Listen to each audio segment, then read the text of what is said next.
how can quantify our results in IVF? Um, as you all already know, and according to SART, published in 2012, to have a good pregnancy rate, even you are to the latest technology, you're supposed to deal with and management with more than half of your patient will get pregnant. More than half will don't get pregnant. So you will need to deal with and management with unsuccess procedure. I think good clinical practice could be the first brick in the clinic to offer the patient a treatment and a service as easy as they can to support. And I think the main goal of IVF is turn hope into happiness. So the main goal is take home healthy baby. And for this, we need top selection for quality embryo. I will try to. Top selection for quality embryo and single embryo transfer, which is, I think, worldwide use. And no high-risk multiple gestation. And of course, if it's possible, to apply the new technology, that means PGS or PGD, to offer the patient no genetical screening after embryo transfer. Regarding this concept, assisted reproductive technology program, we already have the optimization of the ovarian stimulation protocol. Now we are here because company just bring us a new molecule of FSH. So I think the improvement regarding the protocol stimulation could be important, and this is important, but I don't think it's the most important thing to achieve pregnancy. So of course the speakers yesterday and today already discussed about the patient-tailored protocol, and but I'm thinking that the most important thing is to proper comprehensive, to offer a proper diagnostic of the patient. So we will think about minimally invasive surgery, laparoscopy, about the tubal factor, pelvic endometriosis, and also new technology, embryo selection, PGD, cariomapping, PGS, or the new one, CCS. I think hypothetical, the egg, I think it's the most important key fact in achieve pregnancy. There is a study published in Human Reproduction Update of Dennis Sakas, and he postulated that the egg is responsible about around 80% to give live birth, and the uterus around 10-50%, and the sperm they are responsible between 10 and 50%. Good clinical practice. What's meant? Management of the couple should be based on a solid foundation, consisting in evidence-based medicine. So we need golden standard. We should and we need to improve our protocols because always protocol require hard evidence consisting in extensive study and research project, and also the patient should be in top our interest, should be our main priority. What are the cornerstones in daily clinical practice? So we deal daily with ovarian stimulation, OHSS management, sperm quality, embryo cryopreservation, PGS, PGD, single embryo transfer, recurrent implantation failure, and oncofertility. About the controlling ovarian stimulation protocol. Yesterday, the speakers discuss a lot of information and also present around the MAH and ovarian reserve. And one of my colleagues present individual study about the MAH. I think in Romania we should apply all the data from abroad in Romania and to apply and to implementing in our population in Romania. So I tried to few years ago, that means in 2015, I published in PLOS ONE a study regarding the MAH in Romania population. So I found a big number database.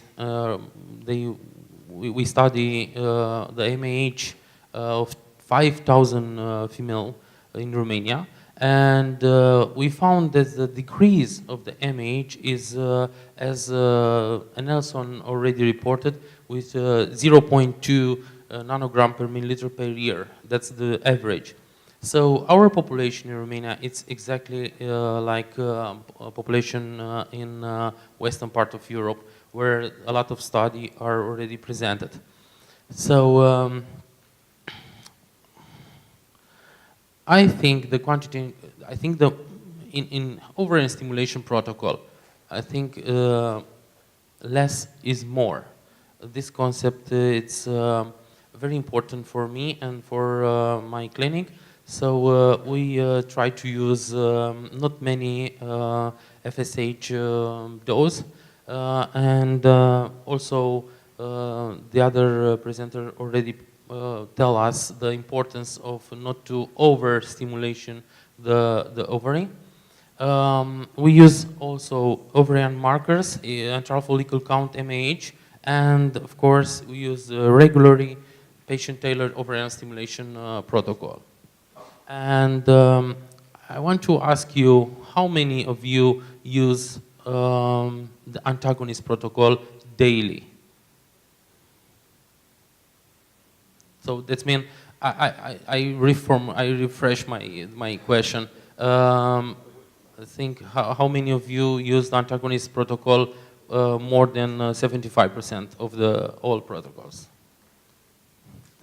So I think it still need to discuss this, and also I think we should be in my opinion, to be more than 80% protocols to have antagonist. And in my clinic, we use antagonist around 85%. And also the agonist protocol, and we use measurement of estradiol, LH, progesterone at 2 days, from 2 to 2 days. And we use regularly monitor follicle growth by a software and using 3D ultrasound. That means the variability, inter-observatory variability, would be very, very low.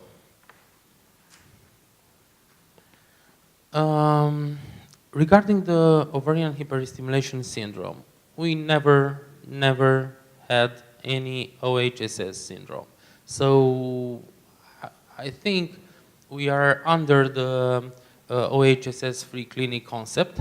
And of course, there is an explanation.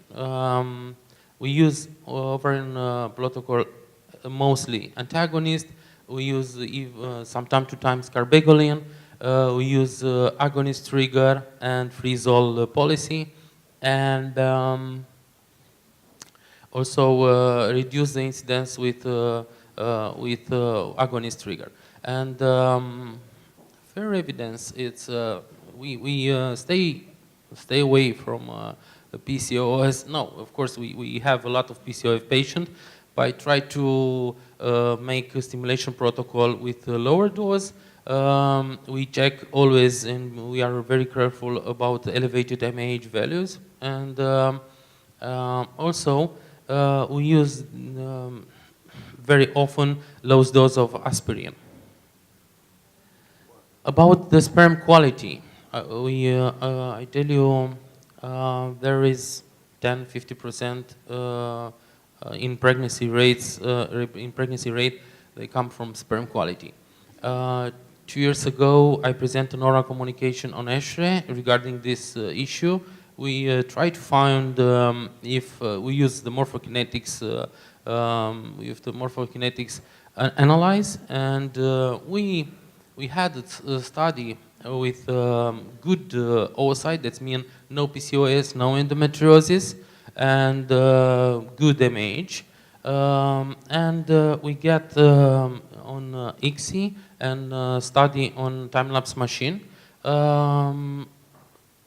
the division time between syngamy to day 2 or day 3 and until day 5 to 2 arms of this study.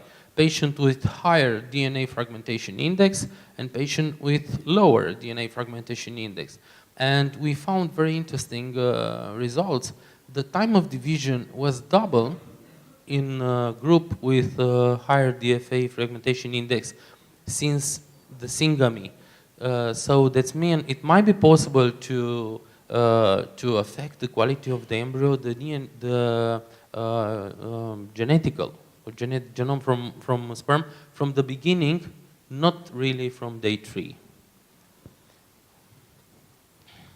In poor responder, there are a lot of data and a lot of theory and treatments regarding the treatment, off-level treatment, adjuvant treatment, and you know some clinic use growth hormone, some clinician use testosterone, androgen modulator, or dehydroepiandrosterone. But in latest year, I found a lot of published data. There are not consistent data. There are not the consensus that could improve really the quality of the egg. And so in poor responder, the thing I'm thinking, the big question is when we stop to offer treatment to our patient, and when we try to offer as the last chance treatment. What is the cutoff value of MAH, for example, when we try to do something, or we advise to go to the clinic where egg donation is allowed? I'm very interested about this question because I think it's when you try to offer a service on the patient and you know the pregnancy rate, it's below 10. I don't think it's very fair for the patient. So, in my opinion, if we can't offer a really treatment, maybe it's clever and it's fair for the patient to send the patient to another clinic, or maybe another country where it's permitted by law the egg donation. You know, the latest technology regarding the pronuclear transfer, regarding the cytoplasmatic mitochondria, there are some, and definitely will be a huge debate about this. Somebody told us that it might be possible to be first pregnancy achieved on this technology. Maybe in future, in next year, we will definitely show us if the technology is in help the patient and help us or not. Cryopreservation, it's another concept, and I will talk about this concept in Romania. We, as I know, in a lot of European countries, there is an onco-fertility program. Right now in Romania, we don't have a really onco-fertility program. So this means we don't have a national onco-fertility program. So of course, a lot of patients, they inform themselves and found that there isn't a possibility to cryopreserve ovarian tissue or testicular tissue or sperm, oocyte or embryo. But I think we should think and together and to start to do something and to in Romania and to have a really oncofertility program and to offer regularly to our patient this alternative. Gamete and cryopreservation, you know, from the beginning, the vitrification, when start the vitrification, the pregnancy rate raised from 30% to 45, 42%. Now I think the most spread, the most used technique also in Romania, it's vitrification. Because the survival rate of taunt embryo increased significantly, and of course we start very shy, but we start to offer our patient in Romania the social freezing. It's another concept imported from abroad in Romania, of course. This concept, because right now we don't have any regulation regarding this social freezing. We can offer to patient interested in this to cryopreserve the oocyte. Promoting the transfer of single embryo transfer. You know, multiply births, that mean high health risk, complication of neonatal, and of course physical and emotional complication, and a stress, financial stress for the society. Of course, elective embryo transfer will reduce the risk of multiply births in IVF. And we have guidelines developed by ACRM and SART to support clinicians. So we use regularly most patients below 35 with good prognosis, more than one top quality embryo for transfer. At the first or second IVF attempt, we put back only one embryo. PGS and PGD. We don't have regulation regarding this concept and this technique. We start to do PGD and PGS in Romania. Now last year we implemented for the first time here in Iași the PGD program. We are at the beginning, of course, but I think that's the advantages enable the selection of high quality embryo, will reduce the number of embryo transfer, and as already published, especially in United States, this increased pregnancy rate and improve health children born after IVF. We perform biopsy, trophectoderm biopsy. You know the advantages and disadvantage between day 3 and day 5 biopsy, and we are looking for the new technology that means comprehensive chromosome screening, which enable to evaluation all 23 pairs of human chromosome from several embryonic cell using quantitative real-time polymerase chain reaction. Regarding the implantation failure, the endometrium, it's responsible between 10 and 50% to achieve pregnancy. Here we assisted yesterday one type of Professor Hamamas told us about the WIN test, and also we know the ERA test from Spain. So we already have some tools to find this unknown thing and unclarified very well the discussion between the embryo and the endometrium. So what could be improved in standard practice? We can use this test to find the implantation window, but until to reach this this test, I think we should look to the to the type of catheter, to if we use heparin, aspirin regularly, if we have enough progesterone supplementation dose, if we use standard endometrial scratching, if we use assisting hatching, or perform the embryo transfer under ultrasound guidance. I think new perspective in management of recurrent implantation failure are this new test, and also I think the proteomics, metabolomics, and all the omics of the endometrium could solve and could help us to improve the implantation.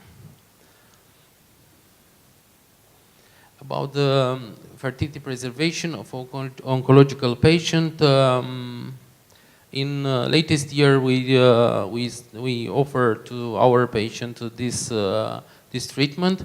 We have embryo and oocyte and also the sperm cryopreservation, and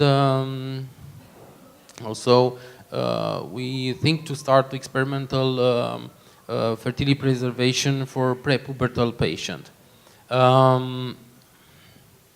We use in this patient conventional stimulation protocol, but we use always low dose, and in conjunction with antiestrogenic therapy, and to prevent and to low proliferation and dissemination, for example, in breast cancer cell.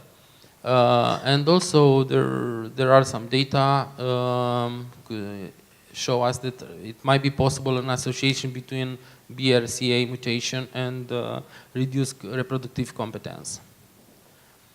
I think regarding the conclusion, future challenge, what could be the challenge right now in the future?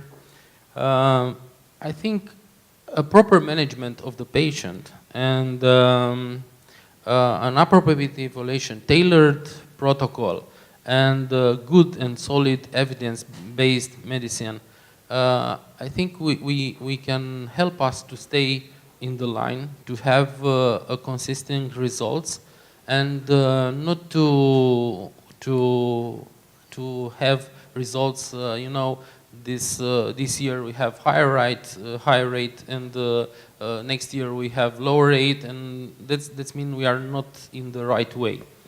So I think in Romania we need more clinical trials, more standardizing evaluation and interpretation of immunological tests, and also I think it's very demanding. We need interdisciplinary cooperation. Also, I think we need more often this type of meetings where everybody can share the experience, and we can learn from some other experience, and we can implement here the correct way for our patient. Maybe in the future we will assist on lab on a chip. I think in 10 or 15 years will be a very small laboratory, and will be very affordable for our patient, and of course it might be possible to pregnancy rate to be more than 50. Thank you for your attention.